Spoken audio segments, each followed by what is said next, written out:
A pedagogia sistêmica, ela está presente na educação superior, no ensino superior.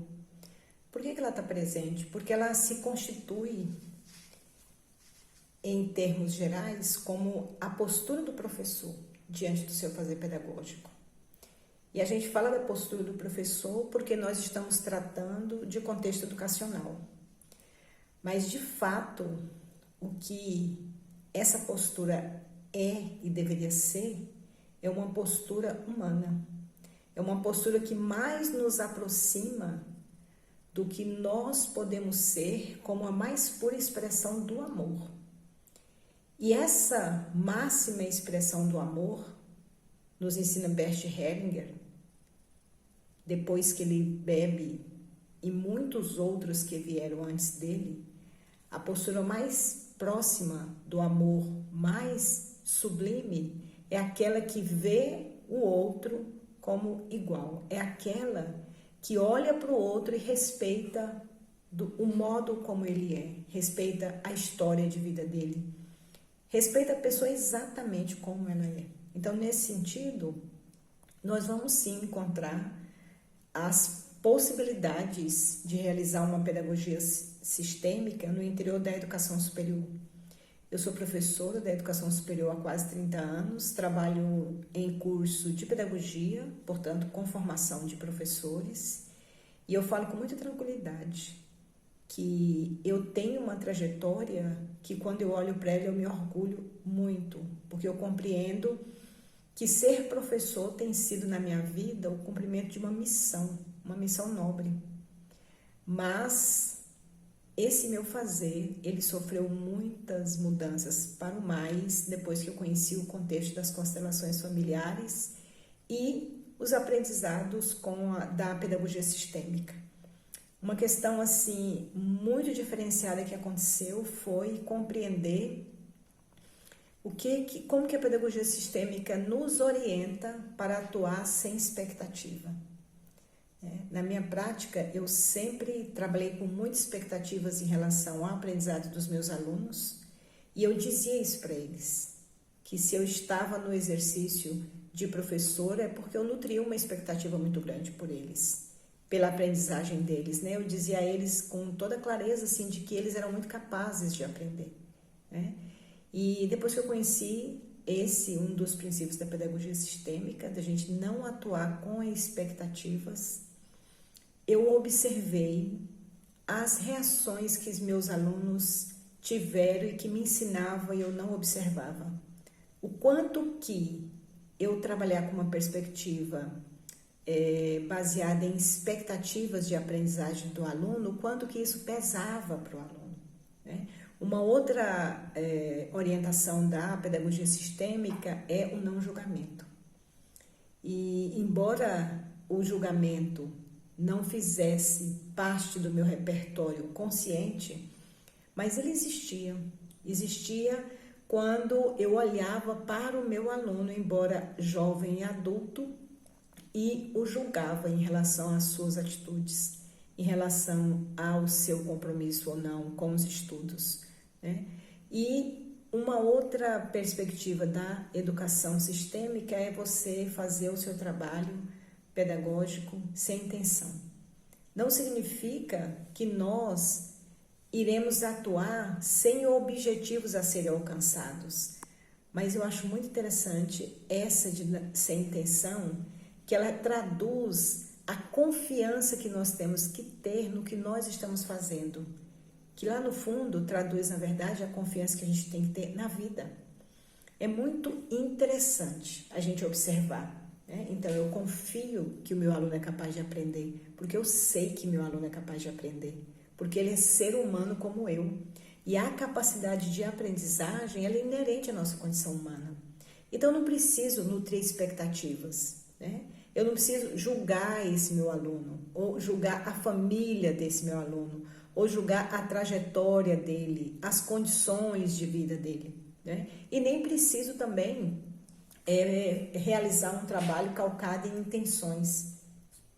Eu me recordo sempre quando a professora Ellen nos ensinava, ela dizia: confia e solta, confia e solta. Eu tenho experimentado muito essa dinâmica, né, de você confiar e soltar.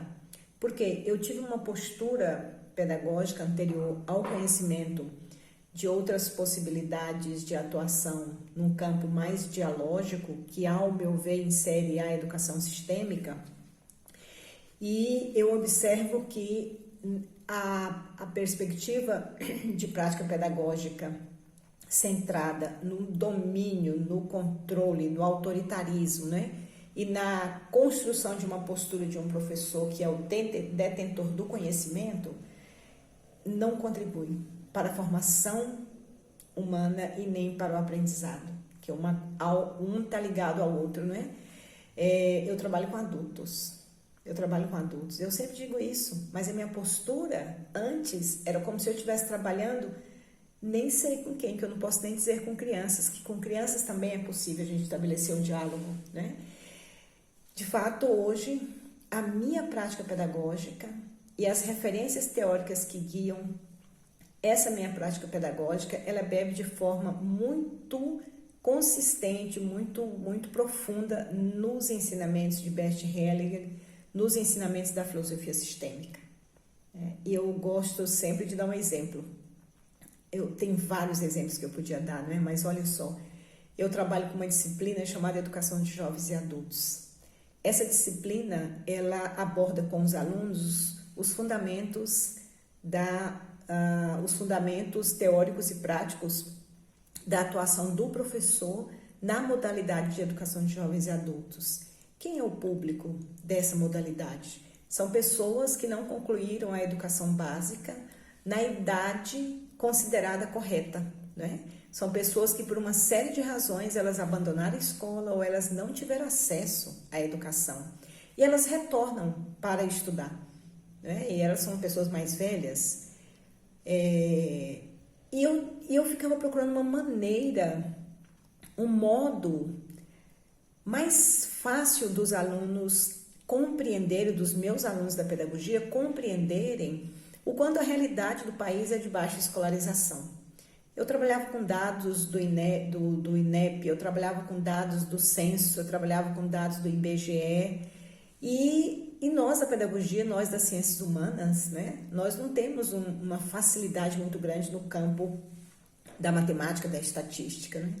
E eu comecei intuitivamente, pensando a minha condição. Meus pais, eles tiveram acesso à educação, mas eles nem concluíram o ensino fundamental. Meus avós, meus bisavós não tiveram uma vida diferente em relação ao acesso à escolaridade, né? Então, eu passei a trabalhar com os meus alunos assim. Eu convido meus alunos a fazer uma reflexão na história da vida deles, da família de origem deles, né? Qual a escolaridade dos pais de vocês? Qual a escolaridade dos avós de vocês? E eu fui fazendo isso e fiz isso por muito tempo, antes de conhecer a filosofia sistêmica, antes de conhecer a pedagogia sistêmica. Vocês imaginem o efeito disso agora, né? Quando eu faço agora com essa consciência, que eu considero consciência ampliada de todas as relações que a filosofia sistêmica nos proporciona, né? Antes eu trabalhava com o conceito de diálogo, com o conceito de inteligência cultural, que nossos pais, nossos avós, nossos bisavós, embora eles não tenham alcançado o nível de escolarização que eles alcançaram, eles fizeram muito, porque nós conseguimos chegar até aqui. Agora, quando eu falo sobre isso, para mim a dimensão é muito maior, portanto, para os meus alunos, torna-se muito maior. Quando eu faço esse exercício com os alunos, o que eu estou fazendo? Eu estou falando de pertencimento. Eu estou falando com os meus alunos de reconhecimento do que os pais, do que os avós, do que os bisavós passaram, do sim que eles deram para que nós estivéssemos aqui. Como é que eu olho para os meus pais? Como é que eu olho para os meus avós, para os meus bisavós? Será que eu já tinha parado para pensar sobre eles? Será que eu já tinha parado para pensar o quanto eles são fundamentais para que eu esteja aqui hoje na condição de aluno da educação superior de uma universidade pública federal? É muito incrível o efeito que isso dá. É muito incrível. Os alunos, quando eles observam, eles falam, professora, agora que eu vejo o quanto a minha vida foi mais fácil, porque meus pais, meus avós passaram pelo que passaram. Né?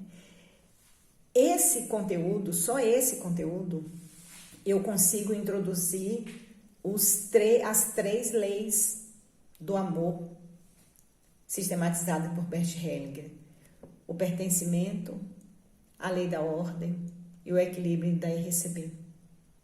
Invariavelmente, os alunos relatam o efeito disso na vida deles.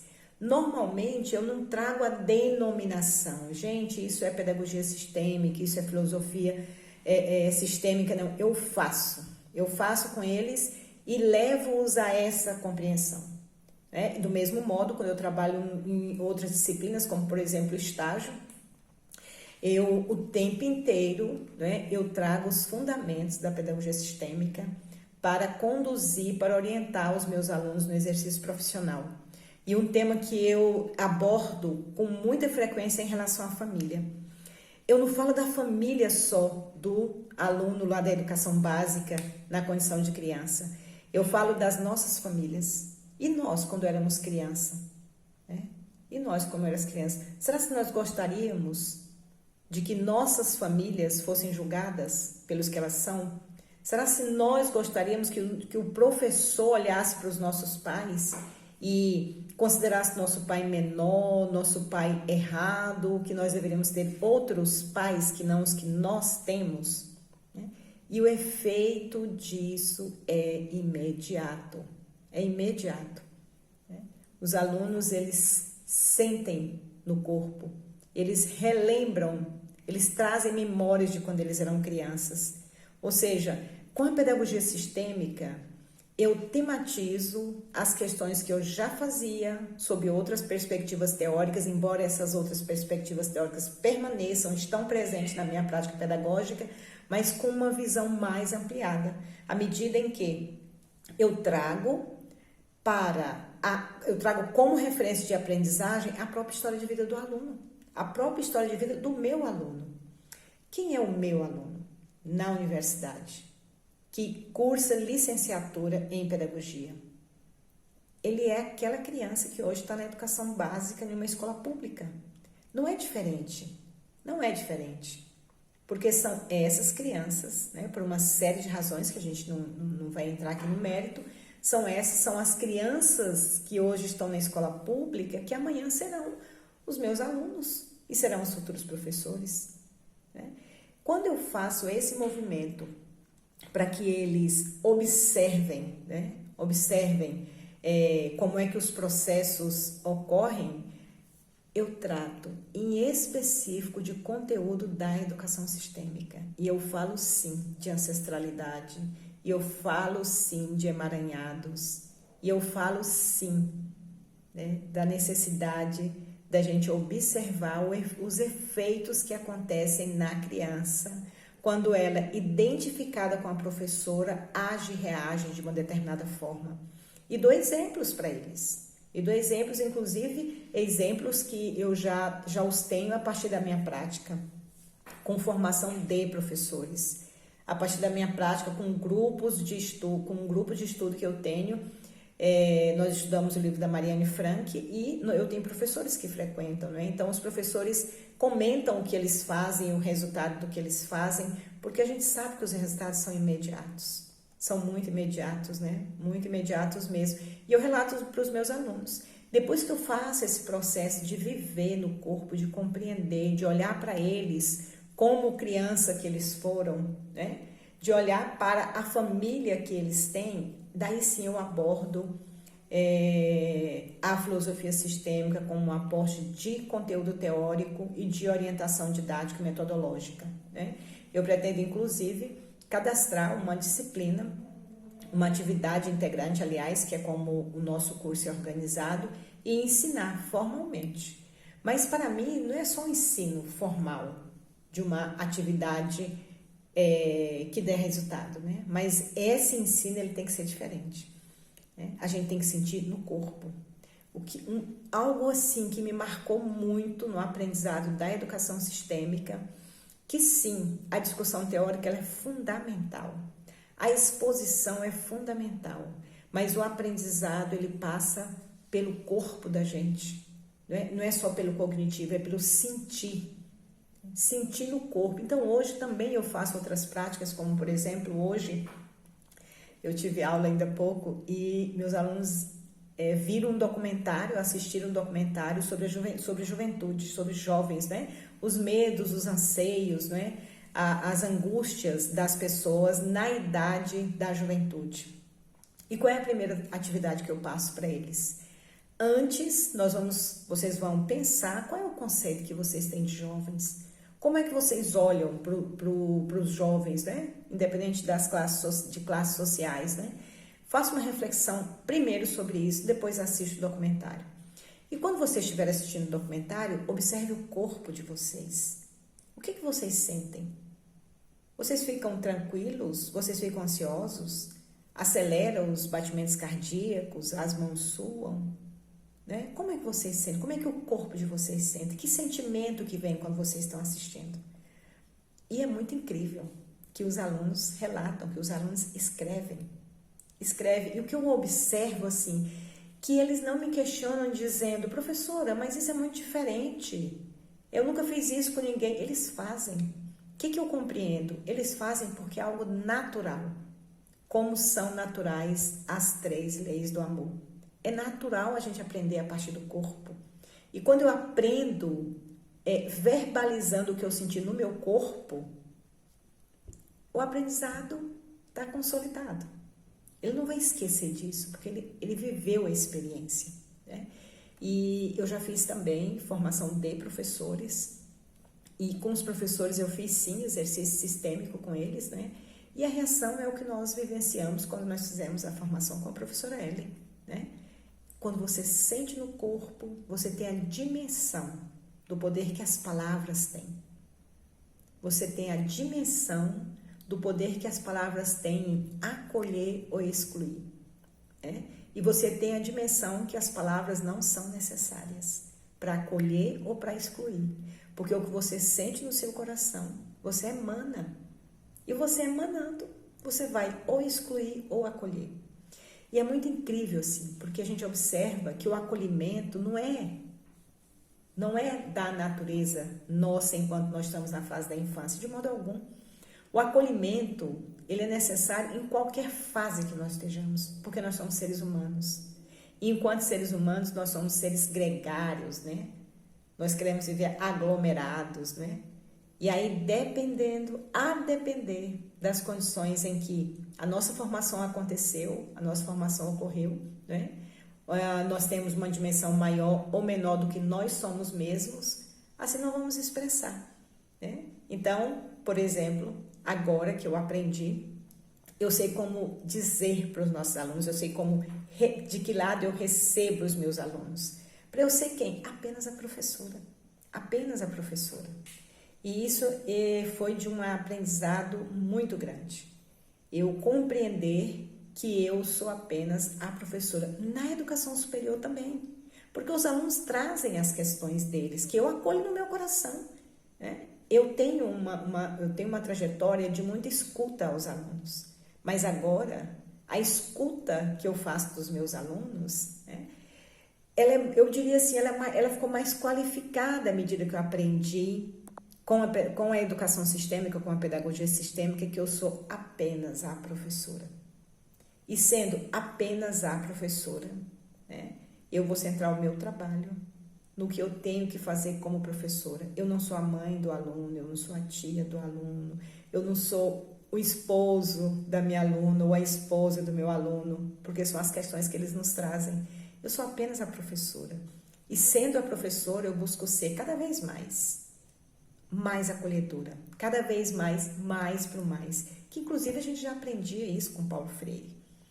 Paulo Freire, ele sempre nos ensinou que o poder que tem a educação na transformação das pessoas.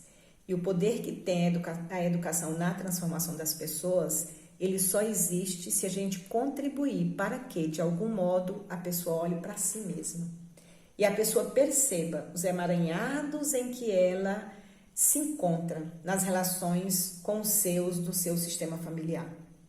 Na medida em que a pessoa olha para esses emaranhados e busca ajuda no sentido de harmonizar as relações, e harmonizar sim as relações, porque as leis do amor nos ensinam isso, e é possível. Harmonizando as relações no meu sistema familiar, eu permaneço em paz e eu consigo construir uma trajetória como aluno, como professor, muito mais leve. Eu sempre assim observo, né? Às vezes as colegas ficam na dúvida, como que eu faço na educação superior? E parece que o que eu falo é muito óbvio ou é muito fácil, porque eu trabalho com formação de professores, né? É a mesma linha. É a mesma linha, né? Porque eu trabalho com a formação de professores, então o que eu faço com os meus alunos, o que eles aprendem conosco é exatamente o que eles vão fazer no exercício da profissão, né? E se meu aluno fosse do curso de engenharia, se meu aluno fosse do curso de direito, né? O aluno ia aprender na minha postura como se portar nos espaços, outros nos espaços de trabalho. Mas parece-me assim que nós que trabalhamos com as licenciaturas, é muito importante que a gente busque conhecimento que está disponível para a gente se autoconhecer. Cada vez mais a necessidade do autoconhecimento para que os professores tenham uma vida profissional, uma vida familiar mais leve. Por que vai ficar mais leve? Porque a gente encontra o nosso lugar. E a gente sabe, não é só na educação básica, né? Em muitos outros espaços, quanto nós estivermos ocupando o nosso lugar, mais leveza a vida nos proporciona. E aí você poderia me dizer, mas como assim ocupar o nosso lugar? O que eu sou no meu trabalho? Eu sou professora, né?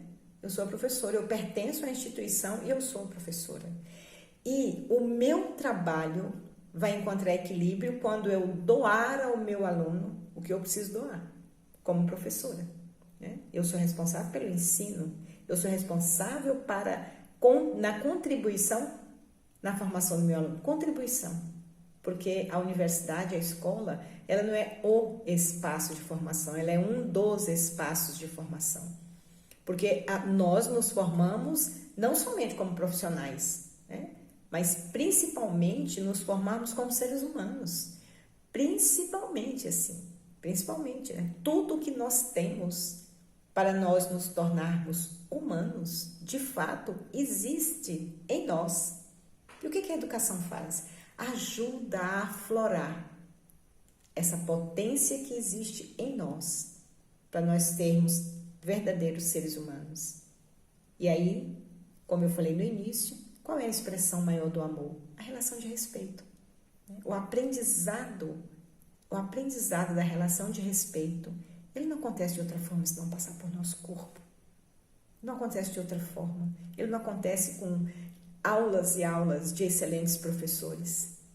Ele não acontece senão a gente sentindo no nosso corpo o que é você dizer para o outro, eu vejo você. Eu vejo você do jeito que você é. Você tem os pais certos. Eles são seus pais, eu sou apenas a professora. Eu vejo a sua história e eu vejo a história dos seus familiares. E a história dos seus familiares trouxe você até aqui. Para quê? Apenas ser meu aluno. Amanhã você vai seguir a sua vida. Parece-me que é uma estratégia muito boa para a gente não se emaranhar com os nossos alunos, né? Eu sou eu, ele é ele. Quando eu olho para as minhas questões, para os meus emaranhados e busco harmonizá-los, né? Com certeza, melhor eu estarei como professora para ajudar os meus alunos a seguirem a vida, porque afinal de contas, eu estou aqui para servir meus alunos na condição de professores, na condição de professora, aliás, e na condição de pessoa eu estou aqui para servir a vida. E aí há esse aprendizado, né? Esse aprendizado ele é fundamental, inclusive para os alunos compreenderem, né? Que eu vou passar uma etapa na vida deles e eles vão seguir a vida. Isso não impede que a gente se torne amigos, com certeza, né? É possível sim que a gente se torne amigos, afinal de contas eu trabalho com adultos, né? Mas a gente compreender que todos nós estamos aqui para servir a vida.